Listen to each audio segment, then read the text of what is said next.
Hey everybody, welcome back to your Business Tech Podcast with me, your co-host Connor Jones, and the lovely Jackson Willis as my co-host. Also your co-host, yes.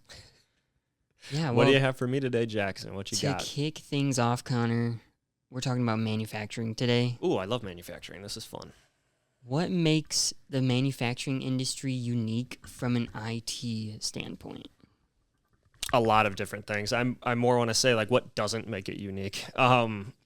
First off, it's the legacy systems that exist that run all the stuff on the shop floors. Something that everyone thinks of, like, oh yeah, I have a Windows XP box that's running this machine. Like, well, yeah, cool. The thing that should differentiate them from everyone else is needing to have a segregated network, and we can get into that a little bit later, but the thing that I see is a lot of times manufacturers have a flat network, which means everything can communicate with everything on the network, which is a big no-no in case you were wondering. Yeah, well, that would make sense because you don't want that to communicate with everything else in case if something goes wrong. Yeah, if something that has the biggest risk is communicating with all of your data, that's a problem. How does the technology impact their ability to stay competitive with tight margins and tight schedules? Yeah, obviously, a lot of manufacturers, they're producing goods, they're pumping out products, they got to be getting things out at the right times. So, like, how is us coming in, helping them with their IT, their technology, helping them stay online? Yeah. I like that you dove a little bit deeper into the question because that's kind of where I was going to be going with it anyway. Manufacturers have very, very tight margins, tighter than just about anywhere else that I've seen in terms of industry. And with that being said, they're playing a very scary game sometimes where if you lose a little bit of efficiency on the shop floor, it's very, very noticeable, and you don't get to stay in business as long as you want to. But one thing that I'm seeing out there right now is companies are doing really, really well at automating stuff on the shop floor, but the ones that are succeeding above and beyond other companies are the ones that are trying to make their office people as efficient as possible. So what I mean by that is being able to make it so there are less clicks to do things, or just something as simple as, hey, their computer doesn't go down every day, or hey, their computer runs just a little bit faster because it's being constantly updated, or it's being purged of data that isn't needed on it. So to answer your question in kind of a roundabout way, if companies want to stay ahead in manufacturing, they need to try to automate their office systems the same way that they do on the shop floor.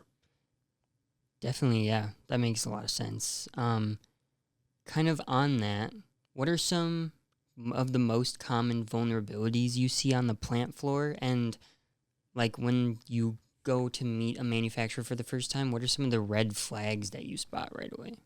Well, the biggest red flag that I see is I see things that look like they're technological by nature, and they have that weird tan white hue from like when I was born, like the late 90s, early 2000s box computer where it's like, oof, that didn't used to be yellow. That's like that used to be white. Yeah. Those types of things I see a lot.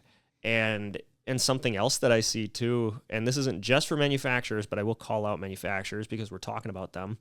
9 times out of 10 when I go into businesses, I can get onto their guest Wi-Fi without a password. And some of those times, they don't even have a guest Wi-Fi. It's just their Wi-Fi. So anyone can get in. Yikes. And if the password isn't good, all it takes is someone with some time and energy and the right tool, and they can get in there and have access to everything. So the thing that I see that are big red flags are things like that, where I can go around and have access to things that I shouldn't have access to. And I know I'm talking a lot about that, but another way is if they just let me kind of find my way to the conference room by myself, that's a huge red flag. Like, no one's escorting me. No one's I might not be a good dude. I am. I mean, I only am because of Jesus, but like, I might not be a good dude. If I was a bad dude, I could go in there and do whatever I wanted to your systems. So those are all some pretty big red flags when I go in and talk to business leaders. Yeah, that I can't imagine. It's somebody just walking right up outside. They could just be outside your building. Yeah. Get your Wi-Fi from the parking lot if Yeah. it reaches that far. Like, Yeah. well, so why is manufacturing such a high-value target for cyber criminals that want to ransom somebody's data? Yeah. I'll dive into it in maybe a different way than you were expecting. A lot of times people say, well, why would they want my data? Excuse me. Why would they want my data? I'm not doing government contracts. Nothing that I do is that sensitive. They want your data because you want your data. They're not actually trying to steal the data most of the time. What they're trying to do is they're trying to lock you out, so then you have to pay them so you can get your data back and you can have your machines running again. So the biggest reason why companies, and actually there are companies that attack other companies, like there are legit, quote unquote, legit hacking companies out there and hacking gangs that go out and target places. The reason why they hit manufacturers is because of all the red flags that I was talking about, where they are the lowest hanging fruit of any company that exists, specifically here in Wisconsin, but I guarantee around the whole country. And that's a problem because they impact the supply chain of our entire country, of our entire world. So if you shut down a big enough manufacturer, or you shut down a supplier of a big enough manufacturer, you actually ruin the economy in some cities and some states and some countries. So that's why they're being attacked so much. Threefold. They're easy targets because they don't have the right stuff in place. They are heavily involved in the supply chain of entire economies. And it's just slim, easy pickings because they're manufacturers and they care about getting product out. They don't care about protecting it sometimes. Yeah, I mean, if I was a hacker, I'd be all over that. Yeah, and I'd like to clarify something too, just so that people don't think that I'm crapping on manufacturers. The reason why Wisconsin is such a big economy for our country is because manufacturing is what drives our economy. Manufacturers specifically are not taught how to use technology. The same way that I'm not taught how to operate the CNC machine at the metal fab shop. I don't know how to do any of that stuff, but I trust them to know what they're doing. So now by nature, I expect them to trust me or anyone else that's in the industry that has a good reputation when they tell them about technology issues. Yeah. Well, relating back to one of those points on vulnerabilities, a lot of manufacturers do have older machines mixed with newer systems. What challenges does that create for cybersecurity between communication between those older and newer machines? The biggest vulnerability that it creates is it adds a different data point of risk to the equation. And unfortunately, when it comes to cybersecurity, you can't mitigate, you can't get rid of every risk. You can only try to mitigate every risk. There are some risks that you just have to live with. Manufacturer, those companies are a perfect example of you have to have a legacy system, an old system running this machine. Okay, if that's the case, have it segregated from the network and air gapped so then it doesn't touch anything on the network. It doesn't have access to your data. It doesn't have access to your server. It doesn't have access to anything. So that's the easiest way that you can mitigate some of those risks. Nice. Yeah. Well, what is a common mistake you have seen that's ended up costing a manufacturer time or money? Too many manual processes. Too many people? Yeah, too many people touching a process that should have just one person touching it. whether you're talking compliance or IT standards or something as simple as accounts payable and accounts receivable. The more people that you have in the equation, the more likely something's going to fail. And that's just because humans are the part of everything that kind of make things suck sometimes. And a good example of that is the phishing email that comes through and no one clicks on it. Like 90% of the people don't click on it, but one person does. That one person just let some bad actor into the environment, all because one person didn't do the right thing. So being able to eliminate the room for human error is so huge, especially with manufacturers. And I see it over and over again on the shop floor and the plant floor. Now it's time to start doing that when it comes to their office workers. Definitely. In relation to that, do you see AI like helping or hurting cybersecurity in manufacturing? Yeah, I see it. I see it doing both things. I don't know if everyone was paying attention to the news or not, but we recently, like within the past month or two, just had the first time that an AI agent for a bad actor attacked like someone's environment, and it was the AI that fought it. So it was literally an AI against AI cyber engagement. That was like the first documented case of that. Because normally the AI mitigates as much as it can or remediates as much as it can, and then a human takes over and tries to fix it. No, this was like just AI against AI fighting. So the reason I mention that is because it's getting closer and closer to being a reality all the time, where that's just what it's going to be. And if that's what it's going to be, then that makes it so taking your cybersecurity seriously as a manufacturer is so much more important, because all these hackers are going to have access to these tools on the dark web that make their lives a heck of a lot easier to just target thousands of different companies.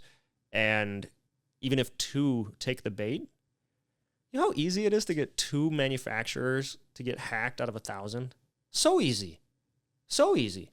The same way that the reason why they blast so many phishing emails at an organization is because your odds go up the more people you contact. Same thing with me in sales. If I call 10 people, chances are I'm not booking a meeting with someone. If I call 1,000 people, chances are I'm going to get 10, 15, 20, 30, 100 meetings, however many it is. You're going to get more with the amount of touches you get. Yeah, definitely. That makes a ton of sense. I mean, so what are the top 3 security basics every manufacturer should have in place? Number 1 would be having a segregated network. There are tools for it. If you don't know what I'm talking about, you can reach out to me. You can reach out to whoever your trusted tech provider is and ask them if your network is flat or not. And they should know that answer. And realistically, if they were doing a good job, your network wouldn't be flat in the first place. So that's number 1. Make sure you do not have a flat network where everything can communicate with everything. Number 2 would be having good password policies. And I'm not talking like 20 character passwords that have to change every 30 days. I'm meaning 12, 13 character passwords. You change it every 90 days, every 180 days. That is literally 1,000-year difference between the hackability with a 12 character password and an 8 character password. So just something as simple as that is huge. And then number 3 would be, is it okay if I have a fourth one? Go for it. The more the better. I'd say tied for 3, so then I'll give you 4. Tied for 3 would be multi-factor authentication. So the ability to, when you sign in, it verifies that it's you signing in, whether it goes to your laptop, whether it goes to like another laptop or your phone or whatever, a push notification. But then on top of that, having a cybersecurity policy that will cover your butt when you get hit is so important, because, and we'll talk about this at a different date, because I have a cybersecurity insurance guest that's going to be coming on at some point to dive into the nitty gritty that I just can't dive into. But so many times companies think that they have like a $2 million policy, and then something bad happens through business email compromise. And guess what? Sublimit said it was only $100K. So you think that you get $2 million in coverage. you really only get 100K. That's a huge difference, especially if you're down for a certain amount of time. So yeah, those are the 4 things that I think people could implement fairly easily. Sweet, yeah. If a manufacturer is listening to this and they're not sure how secure their network is, what do you think the first thing they should do is? I'm going to give you a list instead of just the first thing. Okay? Sounds good. Sorry. I'm not good at following directions. So, number 1, obviously everyone has a trusted tech provider. I'm not someone that sits with my head in the sand thinking like, oh, we're the only ones that provide good tech. Talk to them and ask what standards they're holding their company to and their people and their clients to. That'll tell you a lot. Number 2 would be conduct a network assessment with a third party. Have a third party come in and audit your environment. They'll be able to tell you things like if your network is segregated properly. They'll be able to tell you things like passwords that were breached. They'll tell you things like your computers not being locked out in the amount of time that they should be. Like low-hanging things that you can just change by yourself. They'll tell you those things, and they'll give you a better idea on if you really do need some extra help or not. Think of it like a physical for a doctor's appointment. And then finally, I'd say find someone that can perform a legitimate dark web scan, because at the very least that tells you which accounts have been breached and which passwords need to be changed. Again, fairly low-hanging fruit, things that can happen. But yeah. Sweet, yeah. So last question, but if you could give every plant manager or operations leader one piece of advice, what would you say?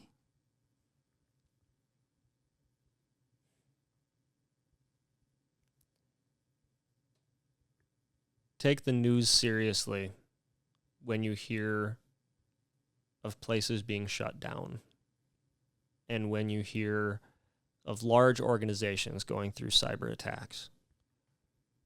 Yeah, well, hopefully they keep publishing those. I know that. Yeah, a lot of times they don't. A lot of times they don't. Yeah, but as those things happen, remember, and this isn't a scare tactic. This is no different than me talking about the gospel with people. Like, it's real, it's legit, that is what it is. Hacks are going to happen. There's no way you are going to go your entire career, your entire life, especially if the retirement age gets pushed to 70 like they're talking about. There's no way you're going to go that whole time without having a company that you're associated with being hacked. The only thing is you don't hear about it in the news. So if you don't get hacked or you haven't been hacked in the past 5 years, you're not thinking about it. Have a plan. Even if that plan is just written on a piece of paper and you know who to contact when something happens. And that is the lowest bar you could possibly have, but that is better than having no plan. Yeah, definitely. Having no plan, I can't imagine. Just not knowing what to do in that situation. So many companies don't, just like so many families don't have fire evacuation plans because they're like, that's not going to happen. Yeah, well. You hear it all the time. I don't even have one. I just run out our door. Yeah, just wait till you have kids, then you'll actually set one up if you ever have kids. Because, dude, imagine an 8-year-old trying to figure out what to do. Well, what are you supposed to do when you're on the second level? We jump. You might think I'm crazy, but we actually have one of those like ladder things that you can. Oh yeah. Like you bust out the window, and then because it drapes. Yeah, and it drapes out. But like the backside of the ladder, it has something hard on it. So like if he needed to, he could actually bust the window out. Nice. But that's a real world example of adapting with your life. Right now, you don't feel like you need to have a fire evacuation plan because it's your girlfriend and you, right? And your cats. So for me, I got 3 kids at home and a wife. We got to have that plan. Same thing with all you manufacturers out there. As you grow, as you go from 10 employees to 20 to 30 to 40, and you continue to grow, the things that you did that were okay when you had 10 employees are not okay when you have 40. Because it's not just 10 people's lives and livelihoods that are on the line. You have like a decent chunk of the Green Bay market or the Milwaukee market, or if you're up in Brilliant or down in Brilliant, like that's a big old chunk of Brilliant.